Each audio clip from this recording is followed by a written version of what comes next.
Students, in the last class, you have gone through the balance of equation and types of reaction. I have told you how to balance the chemical equation step by step and the types of reactions, where the first type of reaction was combination reaction, then decomposition reaction, displacement reaction, double displacement reaction, and also I told you oxidation and reduction reaction. There is a question now I am telling you which is related to the mole concept. I told you, and I think you know, that the amount of substance in chemistry, we are using the term mole. हम मोल को use करते हैं. Suppose you know the mass of this substance and I want to know the how much hydrogen is produced here. What is a simple method? Here, one thing I will like to tell you, all the substances मतलब reactants की मैं अगर बात करूं, reactants react. अब यहाँ पर इसके सामने देखिए कुछ नहीं लिखा हुआ, तो इसका मतलब है एक पार्ट ये और एक पार्ट ये रिएक्ट कर एक पार्ट मैग्नीशियम सल्फेट और एक पार्ट हाइड्रोजन बना रहे हैं. ये सॉलिड है, ये लिक्विड है, ये प्रेसिपिटेट और ये गैस बन रही है. तो सॉलिड और गैस से कैसे हम फाइंड आउट करें कि कितना आउटपुट मिलने वाला है हमको. मैंने आपको दिया था कि मास ऑफ अगर मैग्नीशियम 12 ग्राम है और हम जानते हैं कि ग्राम मोलिकुलर जो ग्राम एटॉमिक मास है ऑफ mg, ये कितना होता है, sorry mass of the mg is given is two 1.2 gram और ग्राम एटॉमिक मास आपको मैं दे रहा हूं 12 ग्राम. तो यहाँ मैग्नीशियम के जो मोल्स हैं, मोल्स ऑफ मैग्नीशियम जो रिएक्शन में इन्वॉल्व होंगे वो हो जाएंगे 1.2/12 इक्वल टू 0.1 मोल यहाँ पर इन्वॉल्व हो रहे हैं, रिएक्ट कर रहे हैं. अब अगर सल्फ्यूरिक एसिड यहाँ पर सफिशिएंट अमाउंट पे, मतलब जितना चाहिए उससे ज़्यादा है, अब हमें नहीं पता कितना है या कितना ज़्यादा चाहिए, सफिशिएंट है रिएक्शन कराने के लिए, तो इस मैग्नीशियम से हमको जो हाइड्रोजन मिलने वाली है, अब अगर 1 मोल मैं यहाँ पर मैग्नीशियम ले रहा हूं तो 1 मोल यहाँ पर हाइड्रोजन ही प्रोड्यूस होगी. अब ये सॉलिड से मैं गैस को कंपेयर करके आपको बता रहा हूं. Okay, in this case we have here 0.1 mole of magnesium. Hence, we will get 0.1 mole of hydrogen gas. 0.1 मोल मिल जाएगी. ये था आपका एग्जाम्पल नंबर 1. अब 2 में देखिए क्या हो रहा है. मैंने यहां पर अमोनिया बनाने के लिए हैबर प्रोसेस की रिएक्शन को यूज किया है. Nitrogen 1 part, hydrogen 3 part, ammonia 2 part. अब पार्ट जो है एक लेमैन लैंग्वेज का वर्ड है. अब अगर मुझे यहां पर बात करनी हो तो हम बोलेंगे 1 mole nitrogen, 3 mole hydrogen is producing 2 mole of ammonia gas. Amount of substance हमने बता दिया.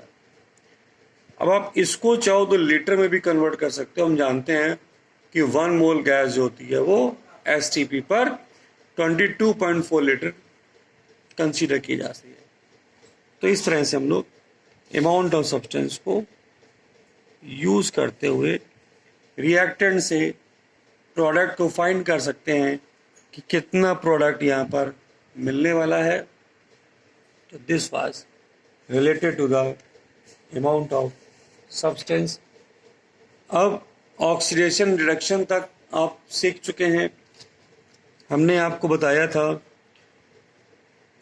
कि एडिशन, अगर हम ऑक्सीडेशन की बात करते हैं,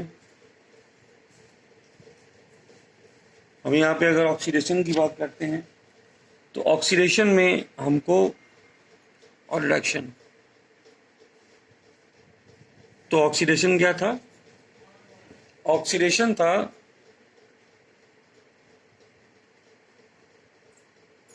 एडिशन ऑफ ऑक्सीजन, रिडक्शन क्या है?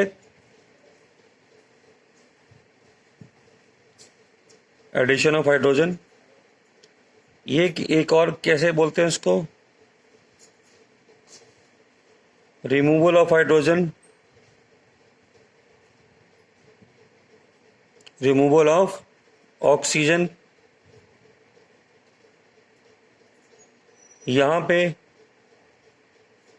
लॉस ऑफ इलेक्ट्रॉन, यहां पे गेन ऑफ इलेक्ट्रॉन। और भी मेथड है इसके, एक मेथड और है ऑक्सीडेशन नंबर से भी इसको लोग फाइंड करते हैं। अभी वो आपके सिलेबस से बाहर की बातें हैं, हम इन्हीं तीनों पे फोकस करेंगे। देखिए इसका क्या सिग्निफिकेंस है जो मैंने लास्ट वाला लिख रहा है। अब सपोज करिए आपके पास में एक रिएक्शन है, जिंक की रिएक्शन है यहाँ पर कॉपर सल्फेट के साथ में। ये क्लियर कट डिस्प्लेसमेंट रिएक्शन है। फिर से मैं बता रहा हूँ, मैं आपको पहले बता चुका हूँ उसके बारे में। कुछ क्वेरीज थी बच्चों की, again I am telling you. ये जिंक क्या है? एलिमेंट है यहाँ पर, ये कॉपर एलिमेंट है। यहाँ पर देखिए ना कोई ऑक्सीजन हमें नजर आ रही है निकलती हुई, ना कोई हाइड्रोजन निकलता हुआ नजर आ रहा है। तो ऐसे में ऑक्सीडेशन रिडक्शन को कैसे समझा जाए? उसके लिए मेथड नंबर 3 यूज करते हैं, लॉस और गेन ऑफ इलेक्ट्रॉन। इसके लिए हमको इस रिएक्शन को आयनिक रिएक्शन में कन्वर्ट करना पड़ता है। आयनिक रिएक्शन, आयनिक रिएक्शन में बदलने के लिए क्या करते हैं हम लोग? ये जो सल्फेट वाला पार्ट है इसको बोलते हैं हम लोग एसिड रेडिकल। सल्फेट पे -2 चार्ज होता है अगर अकेले सल्फेट की हम बात करें। तो यहां पे सल्फेट को अगर मैं हटा देता हूं तो इस पे चार्ज आ जाता है +2।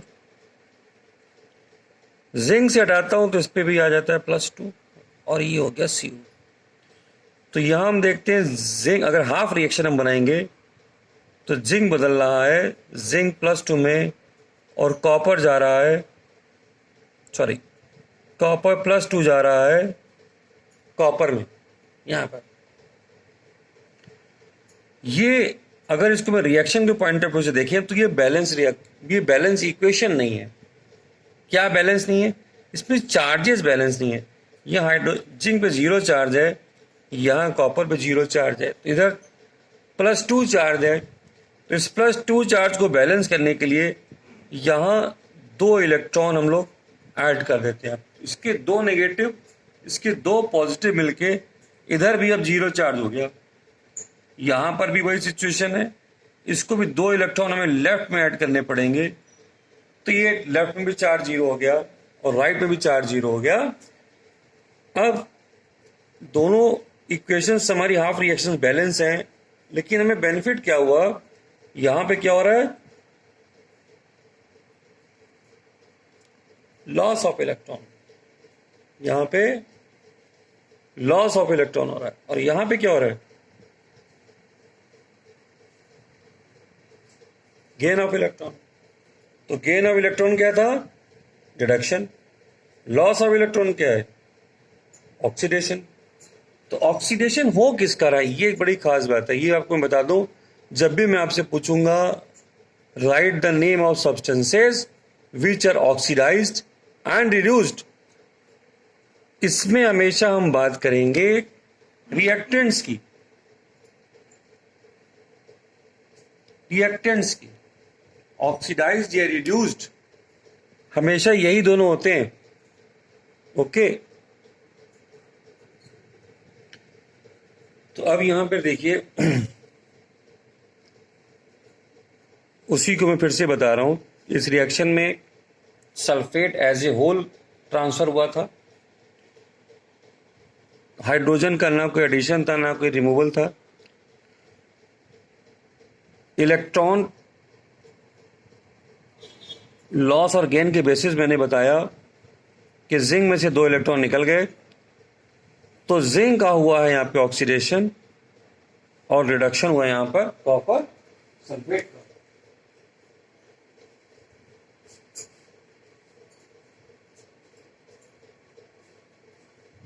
ठीक है, तो हमेशा हम जब बात करेंगे कि ऑक्सीडेशन किसका हुआ है, जिंक का, तो हम बोलेंगे zinc is oxidize to zinc sulphate. कैसे लिखेंगे,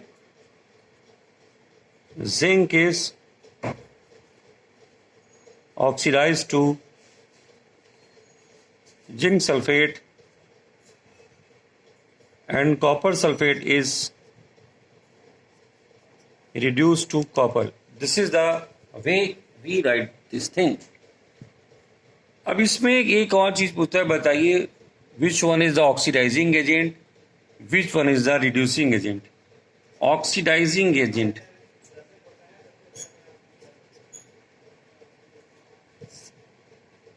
ऑक्सीडाइजिंग एजेंट वो होते हैं जो दूसरे रिएक्टेंट को ऑक्सीडाइज कर दें, जो दूसरे रिएक्टेंट को ऑक्सीडाइज कर दें। तो यहां पर ये ध्यान दीजिए, जिंक का ऑक्सीडेशन हुआ है, तो इसका मतलब ये है इसको किसी ने ऑक्सीडाइज किया, तो वो कौन होगा, वो दूसरा रिएक्टेंट होगा। तो यहां पर ऑक्सीडाइजिंग एजेंट हो जाएगा कॉपर सल्फेट। दूसरा हम लोग लिखते हैं रिड्यूसिंग एजेंट।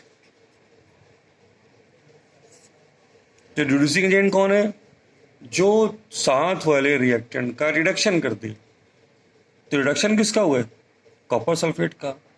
दूसरा रिएक्टेंट यहां कौन प्रेजेंट है, दूसरा रिएक्टेंट यहां पे प्रेजेंट है जिंक, तो जिंक हो गया हमारा रिड्यूसिंग एजेंट। तो बहुत सिंपल सी चीज है। कैसे इसको फाइंड करेंगे किसी रिएक्शन में, अगर आपने ऑक्सीडेशन फाइंड कर लिया कि पर्टिकुलर एलिमेंट जैसे जिंक ऑक्सीडेशन हो रहा है, तो इसका ठीक उल्टा ये बन जाता है रिड्यूसिंग एजेंट, जिसका रिडक्शन होता है ठीक उल्टा वो बन जाता है ऑक्सीडाइजिंग एजेंट। ओके, तो यहां तक ऑक्सीडेशन रिडक्शन आई थिंक आपका बात पूरी हो गई। ओके, इसके आगे चलते हैं, फिर हम लोग एक्सोथर्मिक और एंडोथर्मिक रिएक्शन पढ़ते हैं।